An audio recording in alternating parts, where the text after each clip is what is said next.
अस्सलाम वालेकुम dear students, Hadaf group of colleges की तरफ से मैं आपको इस लेक्चर में वेलकम करता हूँ।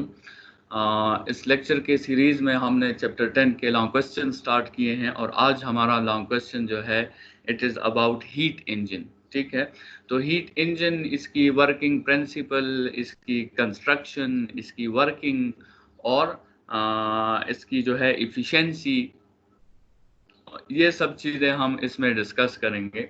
ठीक है, इसके एग्जाम्पल्स। तो स्टार्ट करते हैं। सबसे पहले हीट इंजन को डिफाइन करते हैं।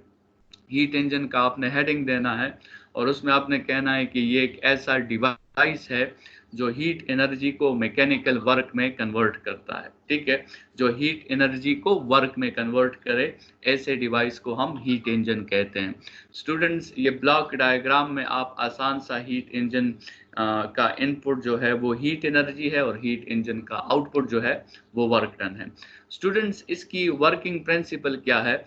ये फिजिक्स के किस स्टेटमेंट पे काम करता है?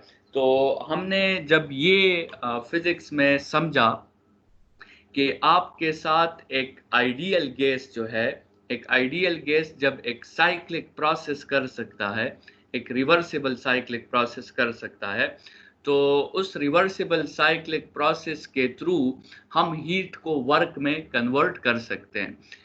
रिवर्सिबल साइक्लिक प्रोसेस का मतलब क्या है कि हम एक आइडियल गैस से हीट गुजारेंगे, वो गैस एक्सपेंड होगा और जब उससे वो हीट निकलेगा तो वो गैस वापस कंप्रेस होगा और ये प्रोसेस इसी तरह चलता रहेगा, एक्सपेंशंस और कंप्रेशंस होती रहेगी। और इसी तरीके से जब आप आइडियल गैस से हीट का फ्लो कराते हो तो आपके साथ एक्सपेंशंस और कंप्रेशंस होती हैं और इन एक्सपेंशंस और कंप्रेशंस को आगे फिर आप वर्क के तौर पे यूज कर सकते हो। तो students, working principle heat engine का क्या है कि the working principle of a heat engine is an ideal gas can undergo a cyclic reversible process when heat flows. ठीक है, हीट के फ्लो की वजह से जब एक साइक्लिक रिवर्सिबल प्रोसेस होगा तो इसके थ्रू हम हीट को वर्क में कन्वर्ट कर सकते हैं। ये हीट इंजन को डिज़ाइन करने का जो बेसिक हमारे साथ आइडिया था, जो बेसिक रूल थी, वो ये थी कि एक आइडियल गैस आपके साथ हीट के फ्लो के साथ रिवर्सिबल प्रोसेसेस कर सकता है। स्टूडेंट्स, इस डिवाइस की कंस्ट्रक्शन जो है उसमें आपके साथ 4 इम्पॉर्टेंट, बल्कि 3 इम्पॉर्टेंट पार्ट्स हैं इस डिवाइस में और वो आपने कंस्ट्रक्शन में एक्सप्लेन करना है। सबसे पहला पार्ट आपके साथ है द हीट सोर्स। ठीक है, इसको हम हाई टेम्परेचर रिजर्वायर भी कहते हैं और ये एक ऐसी बॉडी होती है जो आपको हमेशा हीट प्रोवाइड कर सकती है और इसके साथ हीट की कोई कमी नहीं होती, क्योंकि इसके पीछे एक प्रोसेस हो रहा होता है जिससे वापस वो हीट डेवलप हो रही होती है। सो हाई टेम्परेचर रिजर्वायर या हीट सोर्स जो है, it is a reservoir of heat energy at temperature T1। ठीक है, it gives heat energy at constant rate of flow to the heat sink. When heat leaves the source, the temperature does not change. ठीक है, normally तो हम देखते हैं कि जिस बॉडी से हीट एनर्जी निकलती है उसका टेम्परेचर आपके साथ डिक्रीज हो जाता है, लेकिन हाई टेम्परेचर रिजर्वायर या हीट सोर्स जो होता है वो आपके साथ टेम्परेचर में डिक्रीज नहीं लाएगा, क्योंकि हमने बात कर ली कि उसके पीछे दोबारा वो हीट जनरेट हो रही होती है, तो आपके साथ टेम्परेचर में डिक्रीज नहीं आता। स्टूडेंट, ये हीट सोर्स जो है हीट प्रोवाइड करेगा, लेकिन किसे प्रोवाइड करेगा? एक लो टेम्परेचर बॉडी को ये हीट प्रोवाइड करेगा और लो टेम्परेचर बॉडी को हम फिर हीट सिंक कहते हैं। हीट सिंक को लो टेम्परेचर रिजर्वायर भी कहते हैं। तो हीट सिंक जो है उसका टेम्परेचर फिर हीट सोर्स से कम होना चाहिए। तो it is a low temperature T2 acceptor of the heat energy from the heat source। ठीक है, it is also called low temperature reservoir। ठीक है, the purpose of high temperature reservoir and the low temperature reservoir is to maintain a constant flow of heat energy। Students, आपने जो heat engine में high temperature reservoir रखा है T1 temperature पे और low temperature reservoir आपने T2 temperature पे रखा है, और जब T1 से हीट निकलती है उसका टेम्परेचर कम नहीं होता, T2 की तरफ हीट जाती है तो उसका टेम्परेचर राइज नहीं होता। तो इसका मतलब आपने हीट इंजन में एक कांस्टेंट टेम्परेचर डिफरेंस को मेंटेन रखना है, और ये टेम्परेचर डिफरेंस जब आप मेंटेन रखेंगे तो आपके साथ ये बात इंश्योर हो जाएगी कि एक कांस्टेंट टेम्परेचर डिफरेंस अगर होगा तो एक कांस्टेंट हीट फ्लो भी होगा, और ये आपके साथ हीट इंजन में ज़रूरी है। हीट का फ्लो जो है वो आपके साथ मस्ट है, वर्क करने के लिए हीट का फ्लो होना मस्ट है, ठीक है। तो फिर ये तो हमने हीट को फ्लो देने के लिए ये दो पार्ट्स पढ़ लिए। अभी तीसरा पार्ट वो सब्सटेंस है जो इस हीट को वर्क में कन्वर्ट करेगा, और उसको हम कहते हैं वर्किंग सब्सटेंस। ये वर्किंग सब्सटेंस हम क्या करेंगे कि ये एक आइडियल गैस होता है जो हम इसको हीट के फ्लो के रास्ते में रख देते हैं। तो जब हम हीट के फ्लो के रास्ते में ये आइडियल गैस रखते हैं तो ये कंप्रेशंस और एक्सपेंशंस करता है, और इस तरह ये हीट के कुछ हिस्से को वर्क में कन्वर्ट कर देता है। Students, the working substance is an ideal gas which is placed in the path of the heat flow to undergo compressions and expansions and convert some of the heat into work। ठीक है, ये आपके साथ तीन major blocks थे किसी भी heat engine के कंस्ट्रक्शन में, कि आपके साथ हाई टेम्परेचर रिजर्वायर हो, लो टेम्परेचर रिजर्वायर हो, और आपके साथ एक वर्किंग सब्सटेंस हो।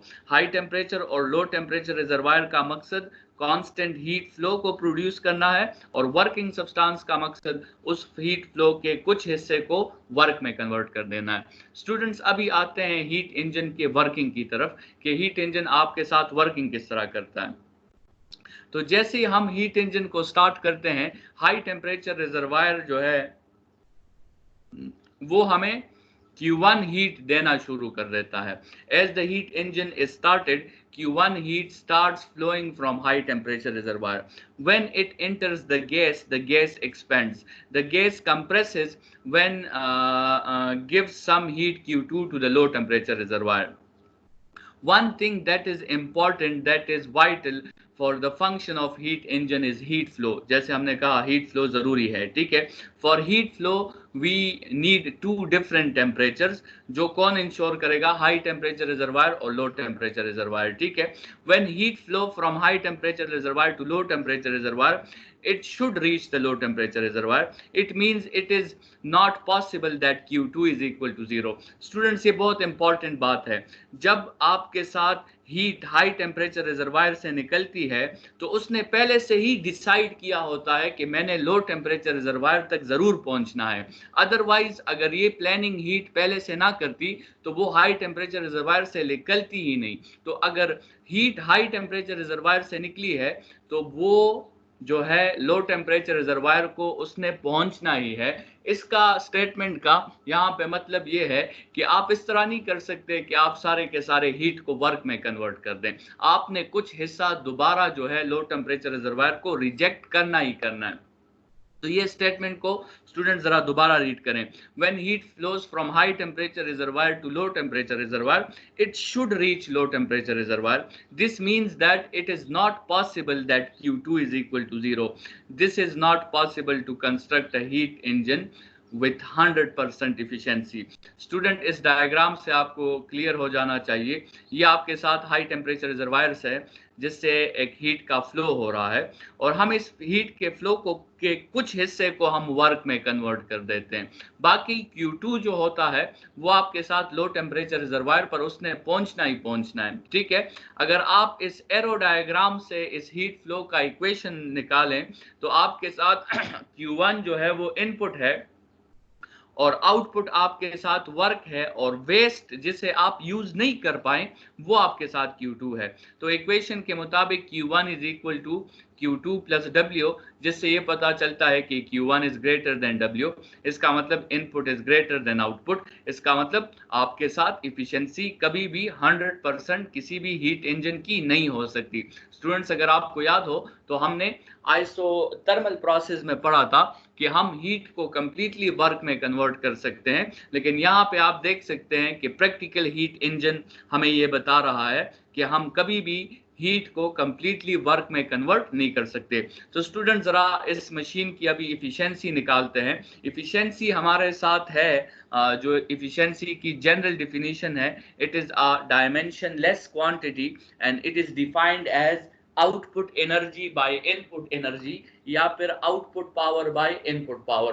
तो स्टूडेंट्स यहाँ पर आउटपुट एनर्जी हमारी वर्क है और इनपुट एनर्जी जो है वो Q1 है। वो हीट है जो हमने हाई टेम्परेचर रिजर्वायर से ली है।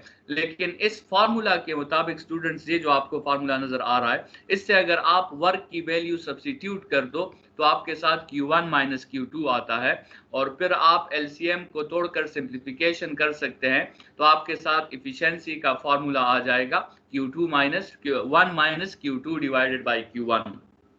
स्टूडेंट्स, Q1 वो हीट है जो हाई टेम्परेचर रिजर्वायर से निकली है और Q2 वो हीट है जो लो टेम्परेचर रिजर्वायर को पहुंचती है, ठीक है। और 1 minus Q2 divided by Q1 आपके साथ इफिशिएंसी है। इसकी आंसर जब आप निकालेंगे तो फिर आप उसको परसेंटेज में भी कन्वर्ट कर सकते हैं। लेकिन स्टूडेंट्स, एक बात ऑब्जर्व हुई है कि जितनी किसी बॉडी में हीट होती है या जितनी किसी बॉडी से हीट निकलती है या जितनी किसी बॉडी को हीट एब्जॉर्ब होती है, ये उसके एब्सोल्यूट टेम्परेचर पर डिपेंड करती है। तो इसका मतलब ये है कि आप एक इजी प्रोसेस की वजह से इन हीट्स को टेम्परेचर्स के फॉर्म में भी मेंशन कर सकते हैं। तो अगर आप वो मेंशन करें तो आपके साथ एक दूसरा फार्मूला आ जाएगा कि efficiency is equal to 1 minus T2 divided by T1। ये आप आसान सी इसकी डिराइवेशन कर सकते हैं। आप जो है Q is directly proportional to T, फिर Q is equal to KT, K यहाँ पे कांस्टेंट है। तो अगर ये फार्मूला हम Q1 के लिए लिखें तो KT1 हो जाएगा, Q2 के लिए KT2 हो जाएगा।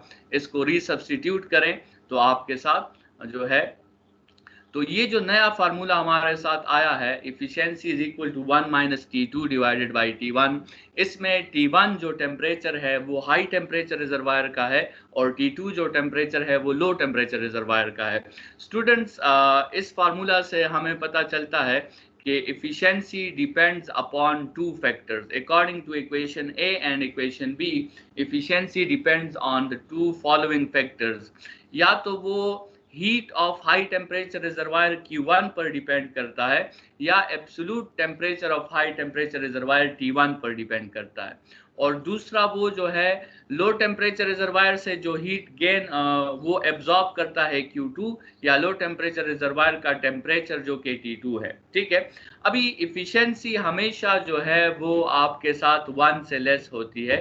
इसका रीजन देख लें, ठीक है। इफिशिएंसी दोनों फार्मूलाज में हम डिस्कस कर रहे हैं कि इफिशिएंसी 1 से लेस क्यों होती है, ठीक है। पहले इस हीट का फार्मूला देखें, 1 minus Q2 divided by Q1। Efficiency 1 हो सकती है अगर Q2 की वैल्यू 0 हो या Q1 की वैल्यू इन्फिनिटी हो। इसी तरह इस फार्मूला में इफिशिएंसी 1 हो सकती है अगर Q2 की वैल्यू 0 केल्विन हो और T1 की वैल्यू 0 केल्विन हो और T2 की वैल्यू इन्फिनिटी केल्विन हो, ठीक है। स्टूडेंट्स, ये दोनों केसेस जो हमने पढ़े जो इफिशिएंसी इज इक्वल टू 1 को इंश्योर करते हैं, हमने बार बार ये बात की है कि ये दोनों केसेस आपके साथ इम्पॉसिबल केसेस हैं। आपके साथ ना तो Q2 की वैल्यू 0 हो सकती है क्योंकि लो टेम्परेचर रिजर्वायर को कुछ ना कुछ हीट मिलना ही मिलना है। T2 की वैल्यू भी 0 नहीं हो सकती क्योंकि एब्सोल्यूट 0 टेम्परेचर अभी तक अनरीचेबल टेम्परेचर है हमारे साथ। और इन्फिनिटी वैल्यूज तो हमारे फिजिकल वर्ल्ड में किसी भी क्वांटिटी की हो ही नहीं सकती। तो इसलिए एफिशिएंसी आपके साथ हमेशा 1 से लेस होती है। स्टूडेंट्स, हमारे साथ डिफरेंट इंजन्स होते हैं। जितने भी हमारे साथ ये मॉडर्न कार इंजन्स हैं, ये सारे हीट इंजन्स हैं। तो अगर हम एफिशिएंसी के फार्मूला के मुताबिक पेट्रोल और डीजल इंजन को ऑब्जर्व करें तो आपके साथ पेट्रोल इंजन में जब आपके साथ पेट्रोल जो है वो जलता है तो वो हाई टेम्परेचर रिजर्वायर के टेम्परेचर को तकरीबन 400 डिग्री सेंटीग्रेड तक पहुंचा देता है। और डीजल इंजन जो है ये हाई टेम्परेचर रिजर्वायर के टेम्परेचर को तकरीबन 800 केल्विन सेंटीग्रेड तक पहुंचा देता है। ये T1 है, इसको करेक्ट कर दें, ये T2 आपके साथ नहीं है। तो इसका मतलब अगर आप देखें तो किस इंजन की एफिशिएंसी अच्छी होगी, आपके साथ डीजल इंजन जो है वो हाई टेम्परेचर रिजर्वायर के टेम्परेचर को मतलब पेट्रोल इंजन से डबल कर देता है, तो इसलिए डीजल इंजन की एफिशिएंसी आपके साथ पेट्रोल इंजन से बेहतर है। ये आपके साथ स्टूडेंट्स हीट इंजन का लॉन्ग क्वेश्चन हमने डिस्कस कर लिया है। नेक्स्ट लेक्चर में फिर हम सेकेंड लॉ ऑफ थर्मोडायनामिक्स का लॉन्ग क्वेश्चन डिस्कस करेंगे। इस लेक्चर के लिए इतना ही।